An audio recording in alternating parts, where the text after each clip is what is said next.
I am so happy to be here. Thank you so much to Mango for organizing and hosting this conference. Before I get started, I am so full of joy at this. I just want to share with everyone, I am going to Bath on Friday for the Jane Austen Festival that starts this weekend. And so I would like especially to thank Mango for scheduling the EARL conference just a few days before the Jane Austen Festival starts. It's especially wonderful. This talk is actually not about text mining. I am speaking about text mining at Our Ladies, London, tomorrow evening. So if you have I believe the tickets are sold out, but if you're coming, I'm really excited to share about some of my open source work about text analysis and text mining there. But what I'm talking to you about today, this morning, is very much in line, is not about text mining, but is very much in line with the theme and the focus of this conference here. It's about using R in the enterprise, using R in my day job as a data scientist at Stack Overflow. So I'm going to be talking about how we use R at Stack Overflow to plan, to analyze, and to publish our annual survey. So I am, where is the clicker? Here it is. I have found it. Okay, great. So I am a data scientist at Stack Overflow, and it's a very interesting place to be a data scientist, because the data that I get to work with is about technologies, how they are related to each other, how they are changing with time, how people who code work, go about their daily work, how they build communities with each other. And in my daily work, I spend about half my time in any given, say, month. I spend about half of my time working on issues related to statistical analysis, machine learning models, insights, data related to public Q&A, so probably what you think of when you think of Stack Overflow.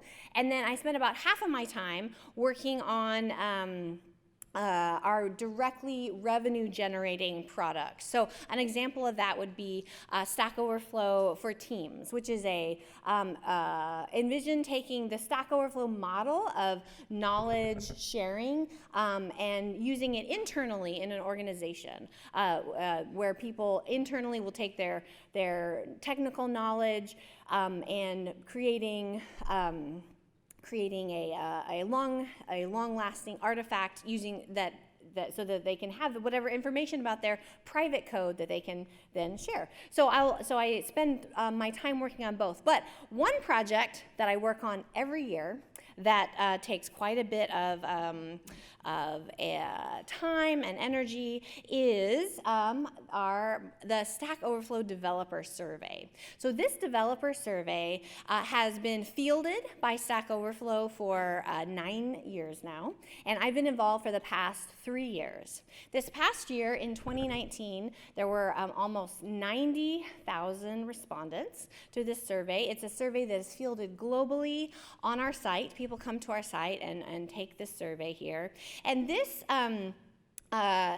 we have access to a lot of data at Stack Overflow, either questions and answers, traffic, but there are things we would like to know about people who code that we cannot get from data that's generated through activity on our site. And things about people's opinions about the technologies, or about their jobs, or about themselves. And because of that, that is what has originally motivated and continues to motivate us to do this survey. And so it is because of that that we do this survey. And so it is, in fact, the the largest and most comprehensive survey of people who code around the world.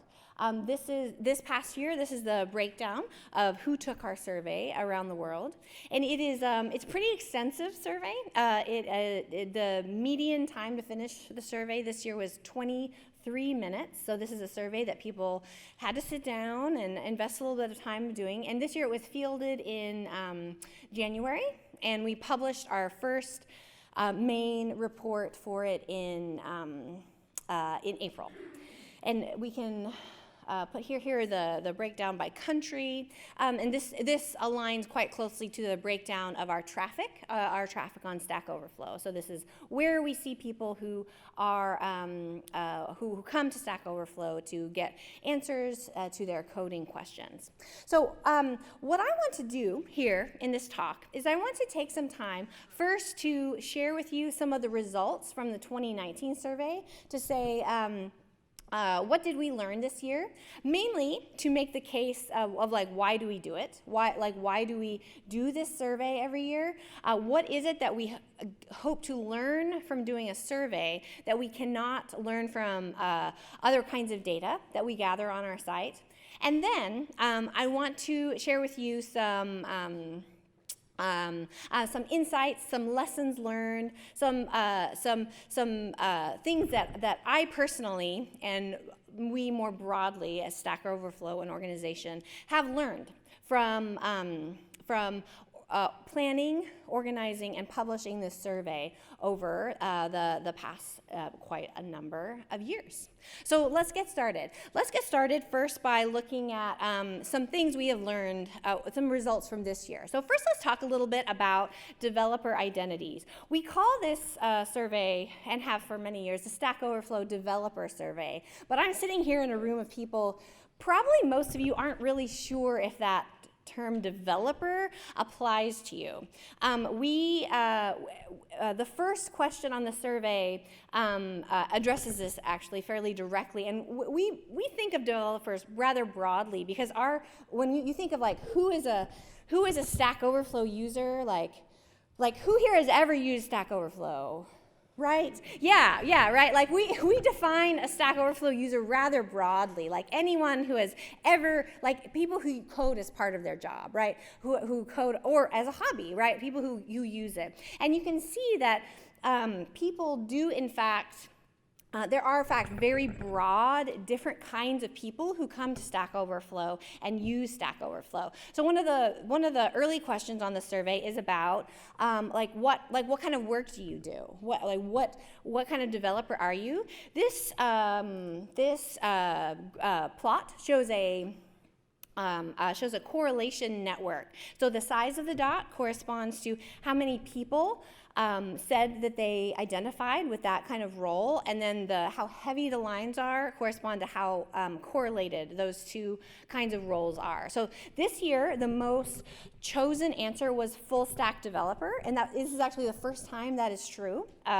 In previous years, answers like back-end developer, front-end developer were more common. So perhaps we are seeing some, if you've read any think pieces about the rise of the full stack developer, like maybe we're seeing some reflection of that in reality, of people who identify more with owning with this trend, right? I do it all. But also we see here other interesting kind of roles, right? Like we see for example, ops roles around database administration down to systems administration, DevOps, and SRE folks. We do see, I'm a data scientist, so we see people up here and how data scientists are connected to data engineers, and how that academic researchers, scientists think this is highly correlated. So and then we see over by themselves the little triangle of product managers and engineering managers who we do and senior engineering leaders who we do still see as users of Stack Overflow, although at lower rates. So this gives us, our survey helps us understand both who is here and on Stack Overflow, and how do people think about their roles, and how are they connected? Another question that we ask is about people's experience. So this year, the particular number we get is that 41% of people who responded to our survey said they had 5 years of experience or less. Putting aside the exact percentage, more broadly, we see a lot of people are early in their careers. Many people are earlier in their careers. And this agrees and aligns with data from other sources, other kinds of surveys of people who code, other ways that we can measure. And this is true in software development as well as in data science. And I bet if you've ever tried to hire anyone, you know that this is true. Many people are early in their careers. Software engineering, coding, data science as professions, these are all professions that have many people entering them. And if you make that distribution, you make a plot of what are people's years of experience, how long have people been at this? We've got really heavy, lots of people at those lower levels of experience. This is really important for us to understand. Say, are you a creator of an open source package? Are you someone who might be hiring someone? Are you someone who's just a data science in your company, and you're going to have someone coming into your company? We need to think about how are we creating workflows, how are we creating communities, how are we creating educational materials that are meeting the needs of people who are coming into our communities in this way. This year, we also asked a question about you are a person today with a certain amount of experience, but think back to the first time you ever wrote a line of code. How old were you?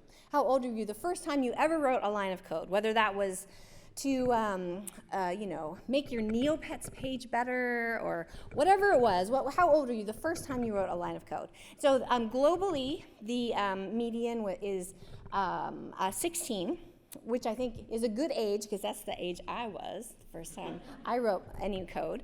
But also we can see differences. For example, with geography. So people who code who live in India and Brazil tend to have written code later.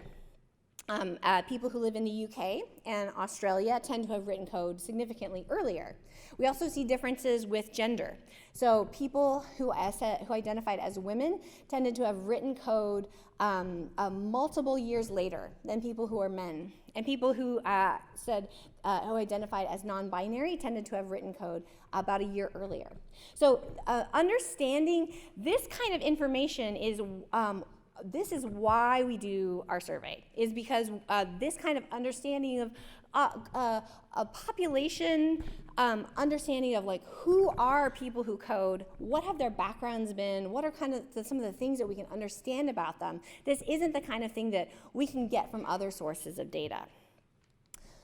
Okay, so we ask something about identities. We also want to know about the actual tools, people's feelings about these tools, people's development practices. We do ask specifically about some technologies. And the way that we ask this question is, what have you used in the past year, and do you want to keep using it, is how we ask these questions. And because we ask 90,000 people, what have you used in the past year, we can build, again, this is a similar correlation network, and get a high-level picture of ecosystems of technologies and how they're related together. So this one is kind of fun and beautiful because we see here together a cluster of web development technologies. So we've got JavaScript and HTML here at the center, and Node, and there's these technologies here that are all about building for the web. It's connected via SQL to the Microsoft tech stack. You've got a mobile development kind of constellation down there on the side. This year we saw for the first time a really strong ops technology cluster. Up there we've got Docker and Docker Kubernetes, and it's connected via Linux to the Python ecosystem. And then we see smaller clusters of more language and IDE language-specific IDEs like R and RStudio, which pop up there, that are highly correlated together because people use them together. So we're able to understand what do people use and how do people feel about them as well, because we ask that. We also ask about how, because this is a Stack Overflow survey, we want to know what do people think about using Stack Overflow, both in the positive and in the negative. On the positive side, we asked a question this year about think back to the last time you solved a problem using Stack Overflow and the last time you used a problem solving another resource. Which one was faster? And 3/4 of respondents said that Stack Overflow, over 3/4 said that Stack Overflow is faster. So Stack Overflow is a good resource for finding fast answers to questions. And we also asked people how much time they saved, and something like 40% of people thought they saved 30 minutes or more, and 3/4 said they saved 11 minutes or more. And we can actually do a little bit of multiplication by how often we see people visit, via cookies and whatnot, and we can say, conservatively, Stack Overflow saves each developer who uses Stack Overflow 30 to 90 minutes a week. So that's kind of a nice thing for us to be able to understand, given the positives and negatives at Stack Overflow, why do people continue to use us? Why do people come? So and this is why, right? It's because Stack Overflow saves people time. So this is again something that we can use to understand, why do we do the survey? It's because we can gain some of this information about what are development practices that people are using out there. And the last thing I want to talk about from the results this year is about jobs, opinions on jobs, job hunting practices, and salary. This again is data we can't get in other ways. To be honest, I'm always kind of amazed at how many people will tell us their salary. It is an optional. Almost all of the questions on the survey are optional. You can skip almost all of them. But our data set of salary is I believe the largest data set of salaries in tech that exists, and we can use it to understand which kinds of coding work are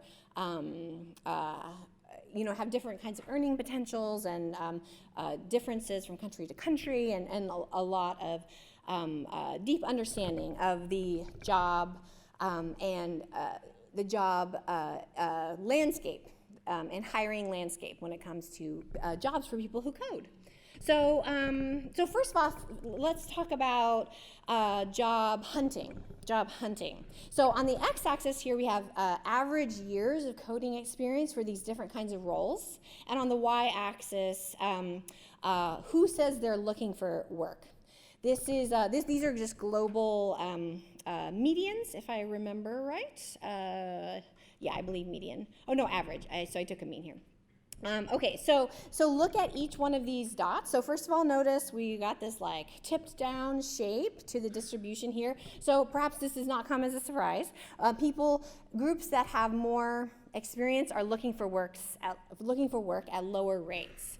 And so we have people when you have a group that has less experience overall, they're more likely to be looking for work. It's also interesting, though, to see who is very far above and below the line. So, for example, DevOps folks and SREs this year, they're looking for work at very low rates. It turns out they were outliers in this year in many ways, in terms of how satisfied with their jobs they were, how much they were making.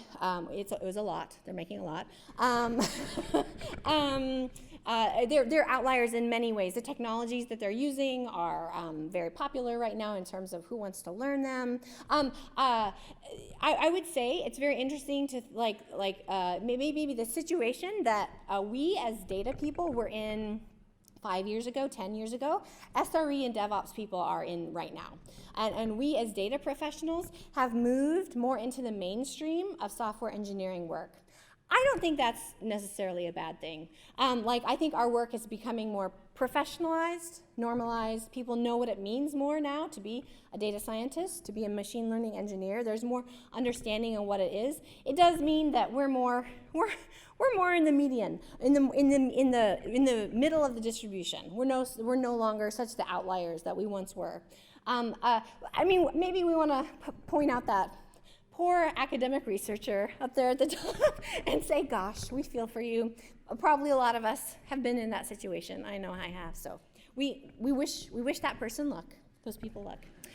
Okay, so we have information about actual salary as well. So I am showing this in US dollars. This is a global median, so a global median in US dollars. We do have, if you are interested in UK results, we are, on September 17th, we are releasing a UK report it's a UKI report. So it's just results for the UKI with appropriate currencies and all that kind of information. But this is a global median. So we've got on the x-axis years of professional coding experience, and then we can see these shapes, and I think these are really interesting. So we can look at how does people's salaries change with years of experience, and then what do we see the relative shifts here for these different kinds of work? What do we see in terms of do we see different shapes for different kinds of people? This is the kind of data that we can get from the survey that we cannot get from other ways. And so this is why we do it, so that we have this kind of, with the audience that we have access to, we can gather this kind of data. We can use it both for our own, in pursuit of our own goals, and we can contribute to the community. So this is why we do it. This is the purpose of our survey here. So what I want to do in the rest of the time that I have is to talk about what have we learned in fielding this survey? What are the as I personally reflect back on the 3 years that I have been working on the survey and see what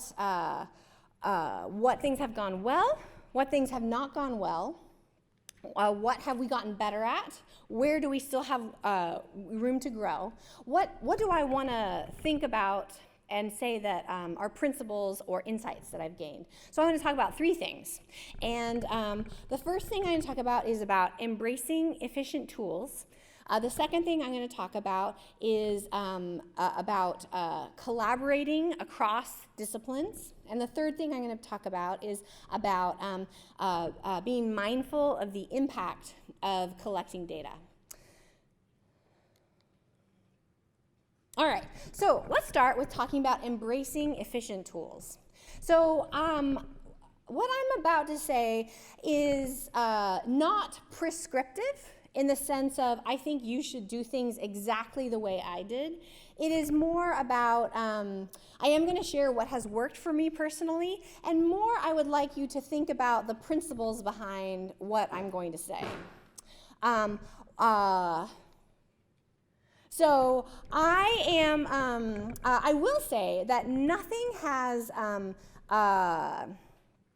increased my efficiency as a data scientist. Nothing at my workflow like going all in on a set of software of packages that was built for the tasks that I need to do on a daily basis. That was well designed and built for what I need to do, which is, in my case, cleaning, reshaping, iterating on data visualizations. That is what I spend a lot of my time doing, and specifically I'm talking about the suite of tidyverse packages.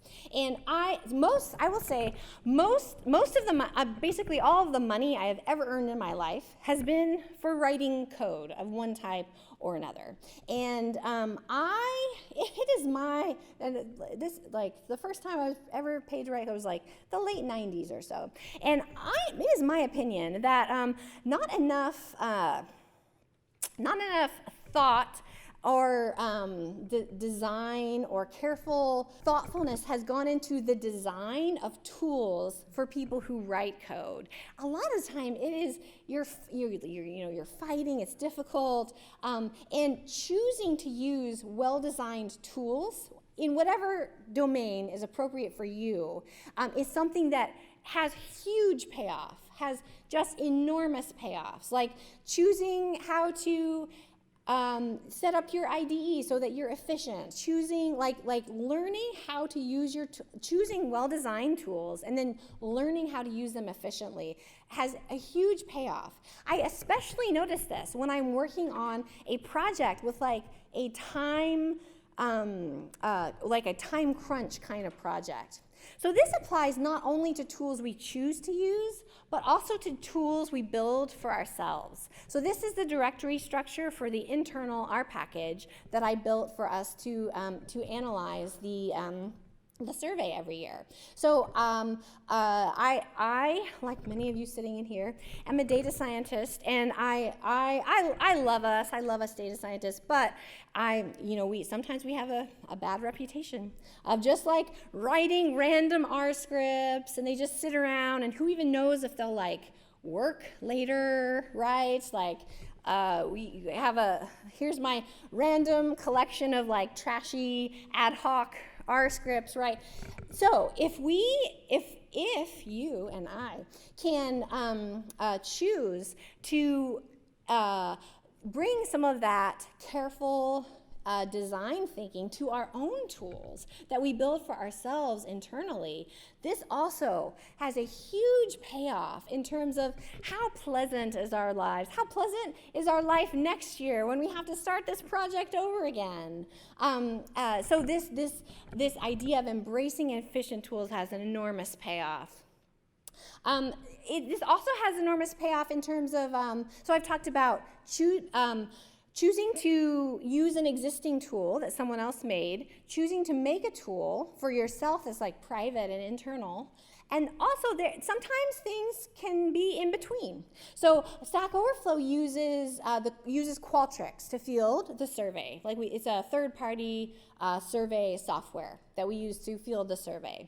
So the data starts out in the Qualtrics package, and somehow I have to get it to my computer, my computing environment, and like use R to analyze it, and then I have to get it off to my software engineer coworker. So there was an existing Qualtrics R package, but it turns out this is either terrible timing or wonderful timing, depending on your perspective here, but it needed a new maintainer. It needed a new maintainer right when I was working on the Stack Overflow developer survey this year. I've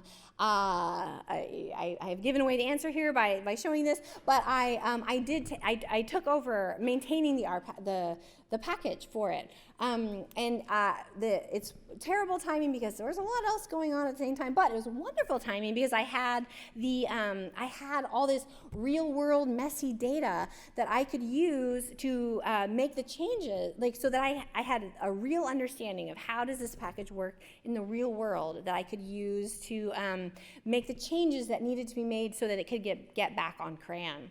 So Qualtrics is an rOpenSci package. So rOpenSci is an organization that supports open data and open science practices in the R ecosystem. And one of the big things that they do is they organize and support peer review for R packages. So think about peer review for a journal article. They do peer review, but for software. And by engaging in taking over this Qualtrics R package, what I basically got out of this was access to this whole community of experienced, supportive, knowledgeable people who could, in fact, help me build something that was efficient and effective. So these are all pieces of building efficient tooling that I can use so that when it's time for me to sit down to do this work that I need to do, the tools that I have at my disposal are ones that allow me to do my best work, my most efficient work, get done what I need to get done in a reasonable time. The next thing that I'm going to talk about is how to collaborate across disciplines and how important that has been for this project. So I am the only data scientist at Stack Overflow. Stack Overflow might be smaller than you think it is. We get a lot of traffic every month. Like we get more traffic than the New York Times. We had more traffic than Hulu. But as a company, we're not actually that big. And so since I'm the only one, I'm one of the very few people who writes R on a daily basis, and because of that, I cannot think of the R code that I write as the finished product, as the thing that like, oh, I did it, I'm done, I made the thing that I need to make. The things that I need to create, that I need to share with the people that I work with, have to be things that are useful to them. What I'm going to talk about in this section is a little bit about that. So during the Stack Overflow Developer Survey, I'm one of the few people in our org that is involved during the whole process, and I collaborate with different people along the way. And that collaboration process starts during planning. I collaborate with one of our UX researchers about planning what actually is going to be on the survey so that our expectations are aligned for what's going to go on, like how will I analyze the results of a certain question. Also, we collaborate, for example, on the content of some of the questions, like say the questions about specific technologies. How do we decide what technologies are going to go on the survey? We do actually use our own data to do that. So this is a screenshot from actually an externally facing tool that you can see yourself if you would like and use. And this so this is an example of how we can use our own data to decide what to put onto the survey. So what technologies will go onto the survey. We try to decide we try to include the largest, most used technologies, and then we want to catch technologies that are growing very fast. The new hotness, as it were, and we're more okay with like things that are not growing or are decreasing in importance. We're more okay with not including them, in the interest of not having as long a survey. So the question ends up looking like this, where we ask people, here is this list of languages. We have like a question about languages, about frameworks, about databases, and so on. And we say, which of these have you used this year, and which of these you want to continue to use next year? So this is an example of how I collaborate across disciplines using the data that we have. Another way that I collaborate across disciplines is during the data visualization process. So this is an SVG file. So this is an SVG file that I created using ggplot2. So I collaborate with a graphic designer, and the graphic designer gives me a spec with colors, fonts, everything about what the plot must look like, and then I can create an SVG for the web using ggplot2, and this particular one looks like this at the end. So first of all, this is a very interesting plot, I think. So this question was about competence. So we asked people for the work that you do and how much experience you have, how competent do you think you are? And it was a 5-point scale. I'm highly above average, a little above average, average, a little below average, very below average. So first of all, everyone's above average. There's a confirmation bias about this. But so these shapes are very interesting, right? Like we see different shapes for gender minorities in tech versus dominant gender in tech. So it's this is a very interesting plot here. But I like to show it because as an example of this collaboration, because so if you go to our main report website, the SVG that you see is literally an SVG I created in ggplot2. So we have, and it was created with a spec that the graphic designer gave me. We iterated because the first one wasn't quite right, and then this is an example of I create something that the finished product is something that's useful to the people that I work with. Another example of this is not only is creating SVGs useful, another thing that's useful when you collaborate with a lot of people who are not necessarily R people is publishing via an API. So Plumber is an R package that allows you to publish APIs from R. If you're not familiar with it, it's kind of like Flask for Python. So Flask is to Python as Plumber is to R. And it is, frankly, as fast, as good, like, it is wonderful, wonderful. Okay, so in the particular case of how I use it in the Stack Overflow developer survey, so picture the data is in Qualtrics.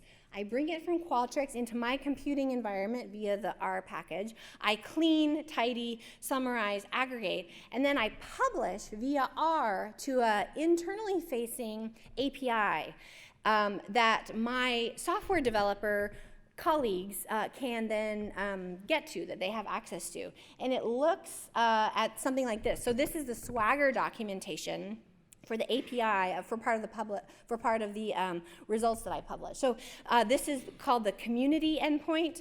There are like 4 or 5 sections of the final report that we do, and I have an endpoint for each of the sections. And you can see here, down here in the response body, there's like copy that I wrote, that I collaborated with marketing people on editing, and then down there at the bottom you see just a little bit of it's finally starting to get to the data. So this is the data that I aggregated, or cleaned, tidied, summarized, and aggregated, and so the software engineer slurps up this API and then creates the graphs that you see on the final report page here. So this is literally the workflow that I'm just talking about here.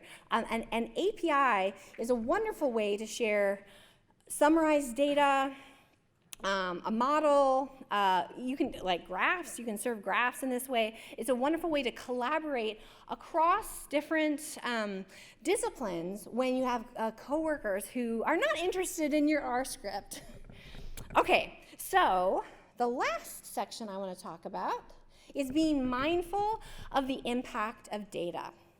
So for most of us who are in this room, I bet almost all of us who are in this room, data equals people. Data equals people. You know, if you work at a tech company, impressions, clicks, those are all people. If you work in finance, the accounts, those are all people. If you work in healthcare, if you work in retail, like, it's all people. It's all people. Okay, so here's a picture of some people, and they are, picture them looking at that computer, and picture them reading the report of the Stack Overflow developer survey. And I want you to picture some proportion of them really, really angry. Like, really angry. They're upset. They're very upset about the results that they see in the Stack Overflow developer survey. Why are they upset? Frankly, fairly so. Frankly, for fair reasons. Over the past maybe 2, 3, 4 years ago, they would look at the results that they see there, and they would respond to the results they see, specifically issues around how Stack Overflow as an organization spoke about the results and responded unhappily because of how they think. So what kind of words did people use? People use words like skewed. People use words like, how's it going? Irrelevant. People use words like irresponsible. So what was going on here? People were upset because this is an online opt-in survey. And then Stack Overflow as an organization used words about, like, talked about these results, like, we're talking about developers. We're talking about developers here. I don't think I showed you one of these results, but if you take, for example, gender representation. In the US, the Bureau of Labor Statistics says that about 20% of the developer workforce is women. And on Stack Overflow, on our survey, about 10% of our respondents are women. So we're underrepresented for basically every underrepresented group is underrepresented on our survey, because it turns out people from underrepresented groups don't participate on Stack Overflow as much as you would expect from their representation in the population in the developer workforce in general. So people are real mad. They've been dragged for the same reason enough times that at this point we should just agree they are bad and should feel bad. You're like, oh, this is my work they're talking about. Oh, it's painful. It hurts. So what do we do about this? There we go. So what do we do about this? So Stack Overflow absorbed this feedback and decided to do two things. The first thing we decided to do was to we have to work on our platform. We need to build a platform that is more inclusive, where we fix many of the problems that exist of why we see these differences in the first place. And these are changes that don't just help underrepresented folks in tech. These are changes that help everyone. Stack Overflow is wonderful, right? I told you about people get fast answers. Stack Overflow as a platform is also a place where people have bad experiences, and that is on us as the people who run the platform. Like this is something that has already starting about a year ago and continues today, where we have made changes based on from creating and enforcing a code of conduct to let's make actual product changes on the site itself that change, say, interactions around closing duplicate questions, around downvoting, doing experiments to say, can we change some of these negative interactions? The second thing is changing how we speak about the data that we collect around the developer survey. Let's speak more with more honesty about what is this data that we collect. At the beginning, near the very beginning of this talk, I said, this survey is the largest and most comprehensive survey of people who code around the world. And I am willing to still say that. But at the same time, when we collect data, when any of us in here collect data, speaking with humility about the limitations of our data doesn't reduce the impact of what we have to say. In fact, it increases our credibility. And to sum up here, I'll just show you that this has had a real impact on how people perceive the survey and what we have to say. So this past year especially, we saw some really different words that people use to talk about our survey. We got very different feedback from many places. These examples just happen to be from Twitter. This next one is probably my favorite.